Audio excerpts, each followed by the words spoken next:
الله وبركاته إن الحمد لله والصلاة والسلام على رسول الله وعلى آله وأصحابه وأهل بيته ومن دعا بدعوته وجاهد في سبيل حق جهاده إلى يوم الدين فأعوذ بالله من الشيطان الرجيم بسم الله الرحمن الرحيم প্রিয় দর্শক যারা কাছে কিংবা দূরে শহরে কিংবা গ্রামে দেশে কিংবা বিদেশে বিশ্বজুড়ে যে যেখান থেকে দেখছেন আপনাদের প্রিয় চ্যানেল দীপ্ত টিভির পর্দায় মোল্লা সুপার সল্ট নিবেদিত Subhe Sadiq powered by Beacon pharmaceuticals limited co sponsor Quranic science model Madrasa Shanirakhra Dhaka.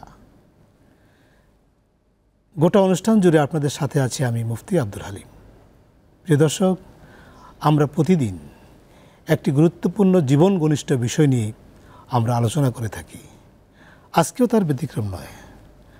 আজকে আমাদের আলোচনার বিষয় হচ্ছে সাহরি ও ইফতারের গুরুত্ব ও তাৎপর্য। মাহে রমজানের রহমতের দিনগুলো চলছে। সাহরি ও ইফতারের গুরুত্ব ও তাৎপর্য এ বিষয়ে কথা বলতে আজকে আমাদের স্টুডিওতে আমন্ত্রিত মেহমান হিসাবে উপস্থিত হয়েছেন দেশের দুজন বিজ্ঞ ইসলামিক স্কলার। আপনাদেরকে পরিচয় করে দিই তাদের সাথে। প্রথমেই আমার ডান দিকে রয়েছেন বিশিষ্ট ইসলামী চিন্তাবিদ, বাংলাদেশ ইউনিভার্সিটি অফ প্রফেশনালসের সম্মানিত প্রফেসর ডক্টর সৈয়দ শহীদ আহমদ। আসসালামু আলাইকুম ওয়া রাহমাতুল্লাহি ওয়া বারাকাতুহু। আমার বাম পাশে রয়েছেন বিশিষ্ট লেখক ও গবেষক এবং খতিব হযরত মাওলানা মাসুম বিল্লাহ মাজহার। আসসালামু আলাইকুম ওয়া রাহমাতুল্লাহি ওয়া বারাকাতুহু। ওয়ালাইকুম আসসালাম ওয়া রাহমাতুল্লাহি ওয়া বারাকাতুহু। আপনারা কেমন আছেন? আলহামদুলিল্লাহ। প্রিয় দর্শক, আমরা আর কথা না বাড়িয়ে এক্ষুনি আমরা চলে যাচ্ছি আমাদের আজকের আলোচ্য বিষয়ে। এ পর্যায়ে আমি আমাদের আজকের অতিথি প্রফেসর ডক্টর সৈয়দ শহীদ আহমেদ, আপনার কাছে আমরা জানতে চাইব সাহরি ও ইফতারের সাথে তাকওয়ার কি সম্পর্ক, আপনি যদি বলতেন প্লিজ। ধন্যবাদ একটু সময় উপযোগী প্রশ্ন করার জন্য। আউযু বিল্লাহি মিনাশ শাইতানির রাজিম, বিসমিল্লাহির রহমানির রহিম। ক্বালা আল্লাহু তাআলা ইন্না আনজালনাহু ফি লাইলাতিল কদর ওয়া মা আদরাকা মা লাইলাতুল কদর ইলা আখিরিল আয়া। ওয়া ক্বালা আইদান লাউ আনজালনা হাযাল কুরআন আলা জাবালিন লা রাআইতাহু খাশিয়াম মুতাসাদ্দিয়াম মিন খাশিয়াতিল্লাহ ইলা আখিরিল আয়া।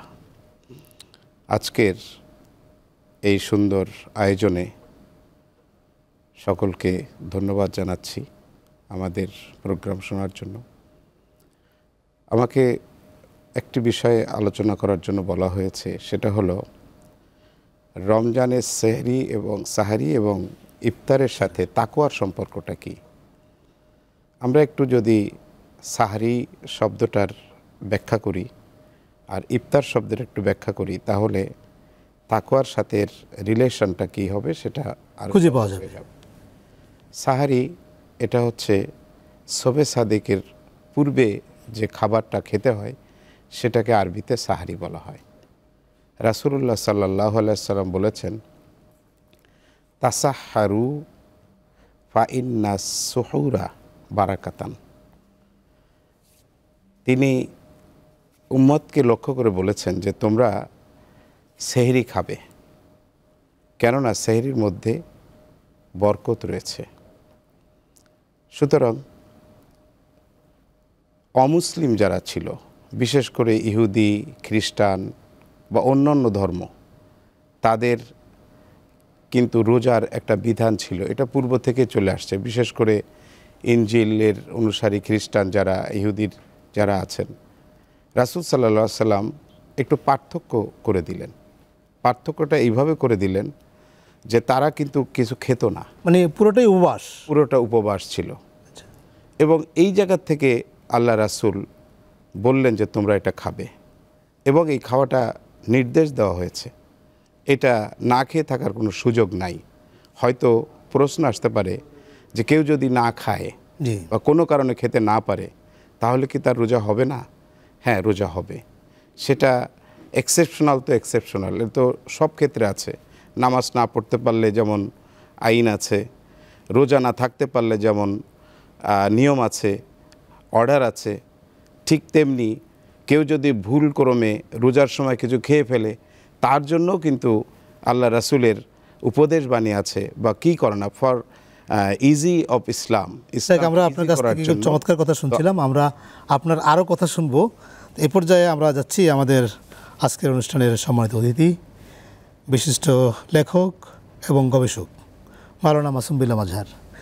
আপনি যদি আমাদেরকে বলতেন সাহারির গুরুত্ব নিয়ে কিছু কথা আমরা আপনার কাছে শুনতে চাচ্ছি। সাহারির কী কী গুরুত্ব আছে? জাযাকাল্লাহু খাইর। ইন্নাল হামদুলিল্লাহ ওয়াসসালাতু ওয়াসসালামু আলা রাসূলিল্লাহ আম্মা বা'দ। প্রিয় দর্শক মণ্ডলী, আপনারা খেয়াল করে থাকবেন আল্লাহ সুবহানাহু ওয়া তাআলা আমাদের প্রতি কত অনুগ্রহশীল এবং আমাদের জন্য আল্লাহর দয়ার ব্যাপ্তি কত ব্যাপক। যেই সাহারি ইফতার, এটা মৌলিকভাবে আমরা আমাদের জন্য খেতে হবে, আমাদের ফিজিক্যালি স্ট্রেংথ, এনার্জি মেনটেনের জন্য, শারীরিক সক্ষমতা ধরে রাখার জন্য, এটা আমাদের জন্য এভাবেই প্রয়োজন। কিন্তু আল্লাহ সুবহানাহু ওয়া তাআলা আমাদের এই মৌলিক একটি প্রয়োজনকে ইবাদত হিসেবে ইসলামী শরীয়তে অ্যাড করে দিয়েছেন। এখান থেকে আমরা বুঝতে পারি আল্লাহ সুবহানাহু ওয়া তাআলা আমাদের প্রতি কত অনুগ্রহ করেছেন। ইভেন এই অনুগ্রহের ডাইমেনশনটা এত ব্যাপক যে রাসূল কারীম সাল্লাল্লাহু আলাইহি সাল্লাম বলছেন, আস-সাহুরু আকলুহু বারাকাহ ফালা তাদউহু ওয়ালাউ আইয়াজরা আহাদুকুম জুরআতাম মিম্মা ফাইন্নাল্লাহা ওয়া মালাইকাতাহু ইউসাল্লুনা আলাল মুতাসাহহিরিন। আল্লাহ রাসূল সাল্লাল্লাহু আলাইহি সাল্লাম বলছেন যে সাহরি এমন একটি খাবার যেটির মধ্যে বারাকা রয়েছে। বারাকা মানে যে খাবারের মধ্যে অনেক গুণান্বিত যে খাবার, যেটা আল্লাহর পক্ষ থেকে ওয়ান কাইন্ড অফ রিমেডি, আমরা এটাকে প্যানাসিয়া বলতে পারি। আমরা অনেক সময় অনেক খাবার খেয়ে থাকি বিভিন্ন, যদিও এটা আমাদের ওয়ান কাইন্ড অফ সুপারস্টিশন হতে পারে, যে বিভিন্ন দরবারের খাবার, বিভিন্ন উমুক খাবার আমরা এটাকে বরকতের খাবার মনে করি, কিন্তু আদৌ এগুলোর কোনো ভিত্তি নেই। কিন্তু সাহারির ব্যাপারটা অকাট্যভাবে বুখারী মুসলিম হাদিস দ্বারা প্রমাণিত যে এই সাহারির মধ্যে বারাকা রয়েছে। ইভেন কেমন বারাকা রয়েছে আল্লাহ রাসূল কত এমফাসাইজ করেছেন যে ফালা তাদউহু, তোমরা কখনোই এটাকে ছেড়ে দিও না, এটাকে অ্যাভয়েড করো না। ওয়ালাউ আইয়াজরা আহাদুকুম জুরআতাম মিম্মা, যদিও এক গ্লাস পানি পান করে হয় তাহলে তোমার জন্য আল্লাহর পক্ষ থেকে যে বারাকা রয়েছে সেই বারাকাটা তুমি অর্জন করো। ফাইন্নাল্লাহা ওয়া মালাইকাতাহু ইউসাল্লুনা আলাল মুতাসাহহিরিন, কেননা স্বয়ং আল্লাহ সুবহানাহু ওয়া তাআলা এবং তার ফেরেশতাকুল ওই সাহারি খাওয়া ব্যক্তির জন্য মাগফিরাত, রহমত বর্ষণ করতে থাকে। সুবহানাল্লাহ। শেখ, আপনি তো হাদিস থেকে সাহারির ব্যাপারে বলছিলেন, এ ব্যাপারে সাহারি খাওয়ার ব্যাপারে কি কোরআন কিছু বলেছে? কোরআনে এই বিষয়ে একটি আয়াত সূরা বাকারার 187 নম্বর আয়াতে এই বিষয়ে নির্দেশনা আমরা পেতে পারি।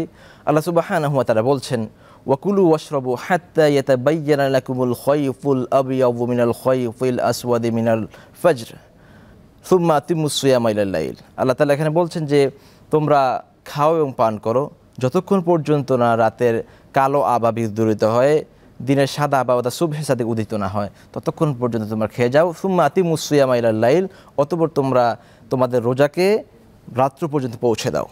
এই আয়াতে কারিমার মধ্য দিয়ে আমরা বুঝতে পারি যে এখানে বেসিক্যালি সাহারির বিষয়টা আল্লাহ তাআলা আদেশ জারি করেছেন। সাহারি কতক্ষণ পর্যন্ত খেতে পারবে? সাহারি খাওয়ার টাইমটা কতক্ষণ পর্যন্ত? এটা কি অনেকে বলে যে আজান পর্যন্ত, নাকি আজানের আগেই টাইমটা শেষ হয়? এই ব্যাপারে শরীয়ত কি বলে? টাইমটা অত্যন্ত গুরুত্বপূর্ণ এবং শরীয়তে এটাকে গুরুত্ব দেওয়া হয়েছে। রাসূল কারীম সাল্লাল্লাহু আলাইহি ওয়াসাল্লাম বলছেন, উমিরনা বিতা'জিলি ফিতরিনা ওয়া তা'খিরি সুহুরিনা। আমরা রসুলদেরকে আল্লাহ সুবহানাহু ওয়া তাআলা আদেশ করেছেন এই বলে যে সাহারিটা একটু বিলম্বে খাওয়া এবং ইফতারটা টাইম হওয়ার সাথে সাথে খেয়ে নেওয়া।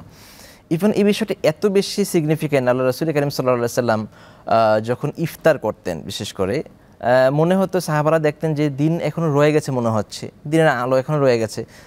আল্লাহ রাসূলকে প্রশ্ন করতেন, ইয়া রাসূলুল্লাহ দিন তো এখন রয়ে গেছে। তখন আল্লাহ রাসূল তখন বলতেন যে ইফতার সময় হওয়ার সাথে সাথে খেয়ে নেওয়া ভালো। ওয়েদার ভালো থাকলে, আকাশে মেঘ না থাকলে এরকম মনে হতে পারে যে মনে হচ্ছে এখন ইফতার টাইম হয় না, কিন্তু টাইমকে আমরা স্ট্রিক্টলি ফলো করা উচিত। যে জাতির সময় মতো ইফতার করে না তাদের প্রতি আল্লাহ নবী আল্লাহ রাসূল লানত করেছেন। স্পষ্ট বলেছেন, লা ইয়াজালুন নাসু বিখাইরিন মা আজ্জালুল ফিতর, মানুষ ততক্ষণ পর্যন্তই কল্যাণের মধ্যে থাকবে যতক্ষণ পর্যন্ত না তারা ইফতারের সময় যথাযথভাবে মেনটেন করবে বা তাড়াতাড়ি ইফতার করবে। সেই বিষয়টা এখানে উল্লেখ করা হয়েছে। শেখ, আমরা যাচ্ছি একটু আপনার কাছে, আপনি কি আমাদেরকে একটু বলবেন যে ইফতারের কি গুরুত্ব আছে, ইফতারের কি ফজিলত আছে? ইফতারির গুরুত্ব এখানে, ইফতার শব্দের অর্থ তো আমরা ব্যাখ্যা করেছি যে এটার অর্থ হচ্ছে ভেঙে ফেলা, অর্থাৎ এক জায়গা থেকে আরেক জায়গার মাঝখানে বিরতি দেওয়া। অর্থাৎ এক নাগাড়ে আমরা যে না খেয়ে থাকলাম, সে না খেয়ে থাকার পরে কিছু খাওয়াটা, এটার নাম হচ্ছে ইফতার। এই ইফতার উনি যেটা বলছিলেন যে দ্রুত করার ব্যাপারে, সাহাবীদের ভিতরে দুটো প্রতিযোগিতা ছিল। একটা ছিল দ্রুত নামাজ পড়া আর দ্রুত ইফতার করা। আর দেরিতে এটার যে নির্দেশনা আছে, হযরত আয়েশা সিদ্দিকা রাদিয়াল্লাহু তাআলা আনহার কাছে এক সাহাবী জিজ্ঞেস করলেন, হে আয়েশা, একজনে ইফতার খুব দ্রুত করে, নামাজ দ্রুত করে, আর একজন ইফতার আস্তে করে, নামাজও একটু দেরিতে করে, এই দুটোর ভিতরে কোনটা উত্তম? হযরত আয়েশা সিদ্দিকা রাদিয়াল্লাহু তাআলা আনহা বললেন যে দ্রুত কে করেন?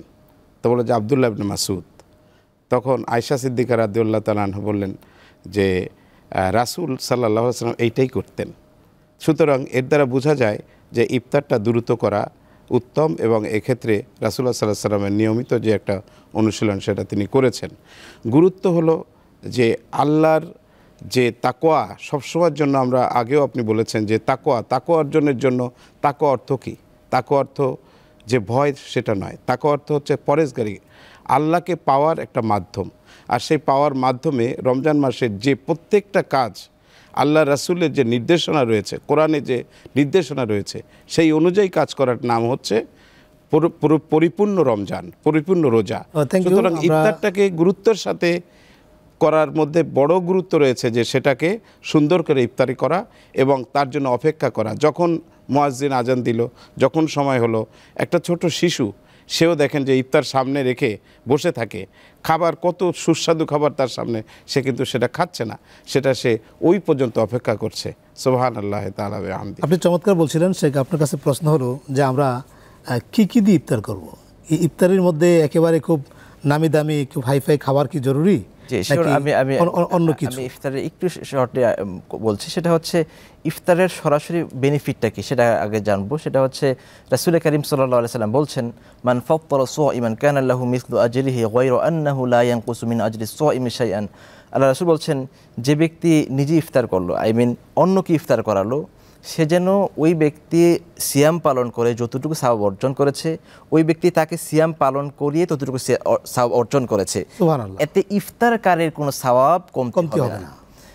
এবার এখানে আরেকটা সিগনিফিকেন্ট পয়েন্ট হচ্ছে যে ওই ব্যক্তি যে ব্যক্তিকে ইফতার আমি করালাম, ওই ব্যক্তির সিয়াম যদি কোনো কারণে, তার কোনো গাবলামির কারণে যদি কবুল নাও হয়, তা সত্ত্বেও আপনি ইফতার করিয়েছেন, আপনি আপনার সওয়াব ঠিকই পেয়ে যাবেন। ইভেন আপনি যে তাকে ইফতার করেছেন, আপনার সিয়ামটা যদি কবুল নাও হয়, তা সত্ত্বেও আপনি ওই ইফতারের সওয়াবটা পেয়ে যাবেন, একটা পরিপূর্ণ সিয়ামের সওয়াব পেয়ে যাবেন। দ্বিতীয় কথা হচ্ছে রাসূল কারীম সাল্লাল্লাহু আলাইহি ওয়াসাল্লাম সাধারণত খেজুর দিয়ে ইফতার করতেন। বেসিক্যালি উনি 3টা খেজুর পছন্দ করতেন ইফতারের সময়। আর কোনো কারণে যদি খেজুর না পেতেন, ম্যানেজ না করতে পারতেন, তাহলে পানি দিয়ে ইফতার করতেন। এখানে শাইখ আরেকটি বিষয় আমি অ্যাড করতে চাই, সেটি হচ্ছে এই রমাদান মাসটাকে আমরা মনে করি খাওয়ার মাস। এই যে একটু আগে খবরে দেখলাম যে নিত্য প্রয়োজনীয় জিনিসের দাম বেড়ে গেছে, কারণ মানুষ খাবারের মাত্রা কয়েক গুণে বাড়িয়ে দিয়েছে। মনে হচ্ছে যে সারাদিন না খেয়ে একবারে 3 গুণ খেয়ে ফেলে, এইরকম একটা কথা সমাজে প্রচলন আছে যে রমজানে যত খায় তার হিসাব নাই। এই কথাটা কি ঠিক? এই কথাটা ঠিক না বেঠিক, সেটা হচ্ছে বড় ঠিক কথা হচ্ছে আপনি নিজে কতটুকু খাচ্ছেন এবং অপরকে খাওয়াচ্ছেন। রমাদান মাস খাওয়ার মাস নয়, খাওয়ানোর মাস। সেটা আমরা কিভাবে বলি? এই যে ইফতারের এই হাদিস থেকে আমরা জানতে পারলাম। আরেকটি বিষয় আমি আপনাকে একটা হাদিস শোনাতে চাই। রাসূল কারীম সাল্লাল্লাহু আলাইহি ওয়াসাল্লাম বলছেন, আইয়ুহান নাস আফশুস সালাম ওয়া আত'ইমুত তা'আম ওয়া সাল্লু বিল-লাইলি ওয়ান নাসু নিয়াম তাদখুলুল জান্নাতা বিসালাম। সুবহানাল্লাহ। হে মানুষেরা, তোমরা তোমাদের মাঝে সালামের প্রচলন করো, আর অপর মানুষকে খাওয়াও, নিঃস্বার্থভাবে খাওয়াও, আর মানুষেরা যখন ঘুমিয়ে থাকে শেষ রাতে, তখন তুমি আল্লাহর স্মরণে জেগে জেগে কিয়াম পালন করো, তাহলে এই কাজগুলো তুমি নিশ্চিত করতে পারলে তাদখুলুল জান্নাতা বিসালাম, তুমি নিরাপদে উইদাউট এনি রেস্ট্রিকশন তুমি জান্নাতে পৌঁছে যাবে। আমরা কিভাবে ইফতারির বেশি মানুষকে সম্পৃক্ত করতে পারি? আমরা কি শুধু নিজেরাই খাবো, নাকি আমাদের পরিবার পরিজন যারা আছে, আমাদের পথে ঘাটে যারা আছে, এই বিষয়টা নিয়ে কি করা যায়? এটা কি সেখানে মুখ্য বিষয়টা হচ্ছে আমরা দেখি যে বিদেশে, বিশেষ করে মিডল ইস্ট আরব কান্ট্রিগুলোতে ইফতারি দেওয়ার জন্য মানুষ পাগল পারা হয়ে যায়, মানুষ ইফতারি নিয়ে পারে না। কিন্তু আমাদের দেশে কিন্তু সেরকম কোনো সিস্টেম নাই, অথচ এই দেশে অনেক ধনী আছে যারা দিতে পারে। এখন আমরা কি করতে পারি? আমরা কি নিজেরাই খাবো, নাকি আমরা অন্যদেরকে খাওয়াবো? আমরা কীভাবে খাওয়াতে পারি? এখানে একটি কনসার্ন কাজ করে অনেকের মধ্যেই, যে আমি গরিব মানুষ বা আমার সামর্থ্য নেই, আমি এই সিম্পল আইটেম দিয়ে কীভাবে তাকে ইফতার করাই। এটা সামাজিকভাবে এই ধরনের কনসার্ন আসতে পারে আমাদের সমাজ বাস্তবতায়, কিন্তু যেহেতু রাসূল করিম সাল্লাল্লাহু আলাইহি ওয়াসাল্লাম নিজেই ইফতার করতেন খেজুর এবং পানি দ্বারা, এবং ইফতারে খুব বেশি খাওয়াটা এটা আধুনিক বিজ্ঞানও নিষেধ করে, এটা স্বাস্থ্যের জন্য ঝুঁকিকর। সারাদিন যতটুকু বেনিফিট আপনি নিয়েছেন তার চেয়ে বেশি ক্ষতিটা যদি আপনি ইফতারের মধ্যে দিয়ে করে ফেলেন, তাহলে এটা আত্মঘাতী একটা কাজ হচ্ছে। সুতরাং আমরা কাউকে খাওয়ানোর ক্ষেত্রে ন্যূনতম যতটুকু খাওয়া না খেলেই নয়, এই বিশাল রেসিপির আইটেম এখানে হাজির করতে হবে, এটা মুখ্য বিষয় না। তার চেয়ে বড় মুখ্য বিষয় হচ্ছে তার সামনে মানসম্মত ন্যূনতম একটা স্ট্যান্ডার্ড মেনটেন করে কাউকে খাওয়ানো। এতে করে আমরা নিজেদের সওয়াব অংশীদার হচ্ছি, অপর বাইকে খাওয়ানোর যে সওয়াব সেটাও আমরা এখানে পাচ্ছি, ইফতার করানোর যে সওয়াব সেটাও আমরা এখানে পাচ্ছি। এক ঢিলে দুই পাখি ছোড়া হচ্ছে, মারা হচ্ছে, এখানে সে ব্যাপারটা এখানে আসছে। ধন্যবাদ শেখ, আপনি অনেক সুন্দর বলেছিলেন। আমরা আপনার কাছে জানতে চাইব যে এই যে মাহে রমজানে আসলে অনেকেরই তো সামর্থ্য নাই খুব বেশি করে লোকদেরকে ইফতার খাওয়ানো। তো আমরা যদি কয়েকজন মিলে যদি কিছু টাকা পয়সা অ্যারেঞ্জ করে যদি আমরা ইফতারের ব্যবস্থা করি, কিছু ইফতার ফুড প্যাকেটের ব্যবস্থা করি, তাহলে কেমন হয়? তাহলে কি সবাই সওয়াব পাবে কিনা? হ্যাঁ, এখানে আল্লাহর দরবারে তো সওয়াবের কোনো কমতি নাই। আল্লাহ যদি ইচ্ছা করেন একজন মানুষকে বিপুল সওয়াব দিবেন বা এই সওয়াবটা ভাগ করে দিবেন, এখানে কোনো কমতি নেই। সুতরাং ভালো কাজে সম্পৃক্ত হয়ে যদি সুন্দর সামাজিক কোনো কাজ করা যায়, তাহলে তো অবশ্যই সওয়াব রয়েছে, এবং সেই সওয়াবটা আল্লাহর পক্ষ থেকে দ্বিগুণ তিগুণ বাড়িয়ে দেওয়ার ক্ষেত্রেও কোনো কমতি হবে বলে মনে হয় না। রাসূল সাল্লাল্লাহু আলাইহি ওয়াসাল্লাম ব্যাপারে এনকারেজ করেছেন, সবাইকে বলেছেন তোমরা মানুষকে খাওয়াও। সেই খাওয়ানোটা একজন হতে পারে, একাধিক হতে পারে, কোনো সমস্যা নেই, বরং একটা ভালো কাজ। ভালো কাজে আপনি তো উনি যেটা বলছিলেন আমাদের শাইখ, যে মানুষকে খাওয়ানোর জন্য যেটা বলেছেন যে নিজে না খেয়ে অন্যকে খাওয়ানো। রাসূল সাল্লাল্লাহু আলাইহি ওয়াসাল্লাম পড়শিদের ব্যাপারে কি বলেছেন, যে তোমার পড়শি যদি অমুসলিমও হয়, তুমি তোমার গোশের ভিতরে একটু ঝোল বেশি দাও, যেন সে এই ঝোলটা অন্তত গোশ না দিতে পারো, ঝোলটা খেয়ে যেন সে উপকৃত হতে পারে। অমুসলিমদের প্রতি তার দর্শনটা কেমন ছিল। সুতরাং এই রমজান মাস তো আমাদের সওয়াবের মাস, রমজান মাস নাজাতের মাস। আল্লাহ রাসূল কি বলেছেন? আল্লাহ রাসূল বলেছেন যে মুসলমানদের জন্য দুটো সুখবর আছে রমজান মাসে, একটা হচ্ছে ইফতার, আর একটা হচ্ছে আল্লাহর সঙ্গে দর্শন, দিদার। তো সুতরাং এই ভালো কাজগুলো করে যদি আমরা সেই আল্লাহর দিদার লাভ করতে পারি, তাহলে এর চেয়ে বড় চাওয়া আর পাওয়া একজন মুমিনের জন্য কি হতে পারে। এবং আরেকটি কথা বলি, শেষ করব, সেটা হলো যে যারা প্রকৃতপক্ষে আল্লাহর নির্দেশন অনুযায়ী রোজা পালন করবে, ইফতার করবে, তারপরে আপনার সাহরি খাবে, কিয়ামতের দিন জান্নাতে যাওয়ার জন্য একটি দরজা রাখা হয়েছে, শুধুমাত্র জান্নাতীরা ঢুকবে। সেই দরজার নাম হচ্ছে বাবু রাইয়ান। এই দরজা থেকে শুধুমাত্র এই মোমেনরা ঢুকতে পারবে, আমার জন্য স্পেশালি শুধু রোজাদাররা ঢুকবে, শুধু রোজাদাররা, অন্য কাউকে এই অ্যালাউ করা হবে না। সুতরাং আমাদের সকাল সন্ধ্যা উচিত যে আমরা যেন ওই দরজা থেকে আমরা প্রবেশ করতে পারি। শেখ, এই মুহূর্তে আমার মনে পড়ছে যে আল্লাহ নবী বলেছেন যে কেউ যদি রোজা রাখে তাহলে তার তিনটা ফায়দা, তিনটা বেনিফিট আছে তার। এক নম্বর, কানা মাগফিরাতুল লিজুনুবি, আল্লাহ তার গুনাহ মাফ করে দিবেন, সকল গুনাহ মাফ করে দিবেন। দুই নম্বরে তার জাহান্নামের আগুন থেকে রক্ষা করবেন। আর তিন নম্বরে যেই কথা শেখ বলছিলেন যে সারাদিন সে যে রোজা রেখে রোজাদার ব্যক্তি যতটুকু সওয়াব পাবে, কেউ যদি ইফতার করে তাহলে তার সমপরিমাণ সওয়াব পাবে। সুবহানাল্লাহ, সুবহানাল্লাহ। শেখ, আমরা প্রোগ্রামে একেবারে শেষ পর্যায়ে আপনি যদি একেবারে দুইটা কথা বলেন। সাহারির সময়টা আমরা জানি রমজান মাসে প্রশিক্ষণের মাস, ট্রেনিং সেশন। এখানে একটা বড় ট্রেনিং সেশন এই সাহারির সময়টাকে নিয়ে হতে পারে। আল্লাহ সুবহানাহু ওয়া তাআলা বলছেন ওয়া মিনাল লাইলি ফাতাহাজ্জাদ বিহি নাফিলাতাল লাক আসা আন ইয়াবআসাকা রাব্বুকা মাকামান মাহমুদা। আল্লাহ সুবহানাহু ওয়া তাআলা রাতের 1/3 যখন অতিক্রান্ত করে সেই সময়টাকে কেন্দ্র করে রাসূলকে অ্যাড্রেস করে বলেছেন যে আপনি যদি এই সময়টাতে আল্লাহর জন্য দাঁড়িয়ে তাহাজ্জুদ পড়তে পারেন, কিয়ামুল লাইল নিশ্চিত করতে পারেন, তাহলে আপনার জন্য মাকামে মাহমুদ অপেক্ষায় অপেক্ষমান।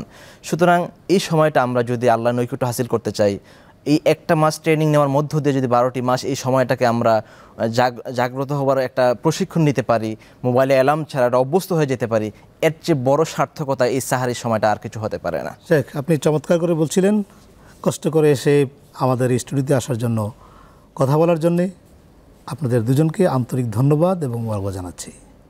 প্রিয় দর্শক, আমরা অনুষ্ঠানের একেবারেই শেষ পর্যায়ে পৌঁছেছি। আল্লাহ নবী বলেছেন, যে ব্যক্তি কোনো মানুষকে পান করাবে, আল্লাহ তাআলা কিয়ামতের দিবসে তাকে হাউজে কাউসারের পানি পান করাবেন।